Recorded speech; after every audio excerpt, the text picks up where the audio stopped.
6 months later.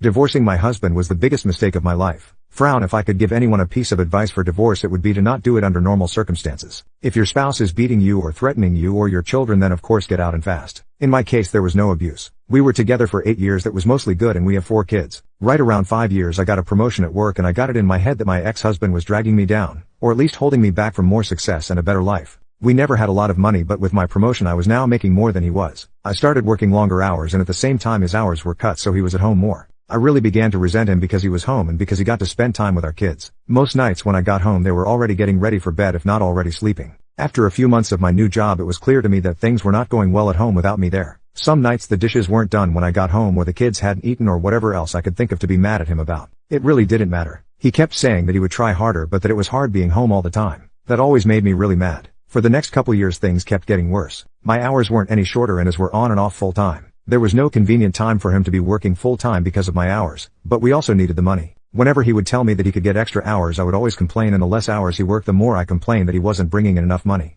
Whenever he brought up the contradiction I would tell him that he needed to figure it out. I knew that it would bother him, so I started saying that a lot and for everything that I could. I really started to resent him, and I pulled away from him. I knew that it was hurting him, but I didn't care. If he didn't want to be hurt, then he would at least try to make me happy. I used that same thing to justify when I started to talk to another guy at work. I thought he was just a friend, but talking at work turned into texting at home, and then pictures and videos, and then trying to sneak some alone time with him. I knew that it was wrong, but it made me feel so alive, and my husband had not made me feel like that in years. I was tired of being unhappy, and I was doing this for me. The worst was the night that I came home at a reasonable time and found that he had cleaned the whole house, cooked the whole family dinner, and picked out a movie for all of us to watch together. This would have made me swoon a couple years earlier, but that night I couldn't even look at him, and I pretended to be sick. I spent the rest of the night in bed while he waited on me and checked on me and even made me different food and brought it to me in bed. It made me feel terrible, and then it made me angry that he made me feel that way, and by the end of the night I was texting with the other guy. Over the next month or two from that night it did not matter what he did. He was wrong just for breathing most days. He would get so upset with how I was treating him, and I would just wait and egg him on into losing it because I knew it would happen eventually. After most of the fights we had he would apologize for whatever I told him he did wrong, if there even was something. But I never did. I would usually find a way to make him feel even worse. I knew that I was right because he was wrong, and that was all that mattered to me. I even pretended that I didn't care when he found out about my relationship with the guy from work.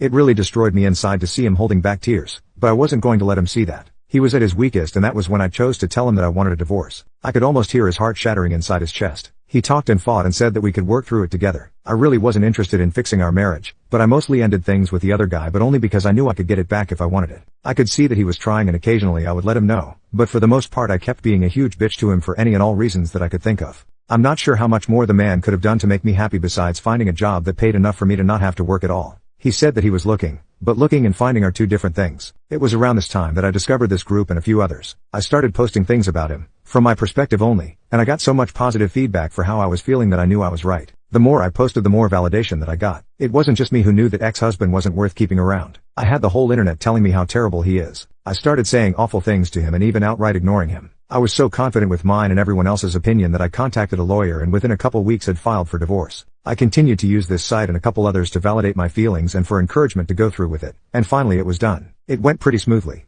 Ex-husband didn't ask for much besides to not get divorced and to try to work it all out. I didn't care about that though. He was broken, but I was free. I could do whatever I wanted without having to feel any guilt or answer to anybody. It was an amazing feeling of freedom. It didn't last long though. In the first month after he moved out I missed garbage day 3 times. There was also rarely a single clean dish, and the laundry sat in piles so long that I had to start doing the sniff test to see if it could be worn again. I also never saw my kids more miserable. My oldest had seen some of the messages from the other guy months earlier, and she knew that ex-husband still wanted to try to work it out. It didn't take her long to stop talking to me at all except to say that she wanted to go to ex-husband house. The others all told me that they wanted to live with ex-husband too. I did my best to try to make them happy, but I ended up just buying them toys all the time and the happiness only lasted minutes. I also was having a lot of trouble with work. Being alone I couldn't work all those extra hours that I was expected to. I finally gave in and started calling ex-husband to watch the kids. He would always come over as soon as he could, and he always asked me if I needed anything. When I would get home I would find clean dishes and laundry and even dinner sometimes. He would never say too much after I got home. He would just say to call him if I needed anything and leave. One night he took out the garbage and brought it to the curb because it was garbage night and I forgot again.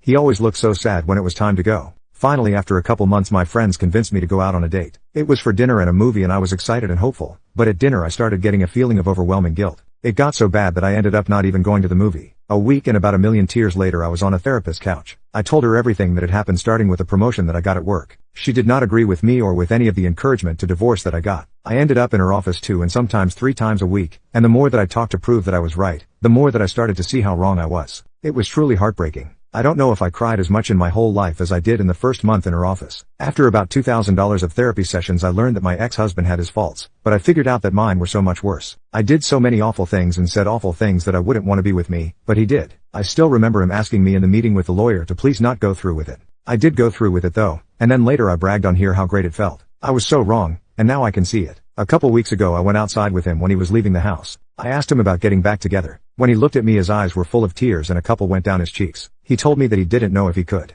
He said that the pain has been too much for too long and that if we got back together that I might just turn around and do it to him again. He said that he always thought that I would realize how much he loved me and stop up until I signed the divorce papers and let out a big over-exaggerated sigh of relief. He said that hurt him more than anything else and that he doesn't know if he can ever trust me again. I don't blame him. I destroyed a man who looking back was a great husband. I deprived my kids of having a great father in the house with them and I took his kids away from him. And me, the one who pushed for the divorce expecting happiness and a life of freedom, spend all my free time sitting at home or sitting on a therapist's couch.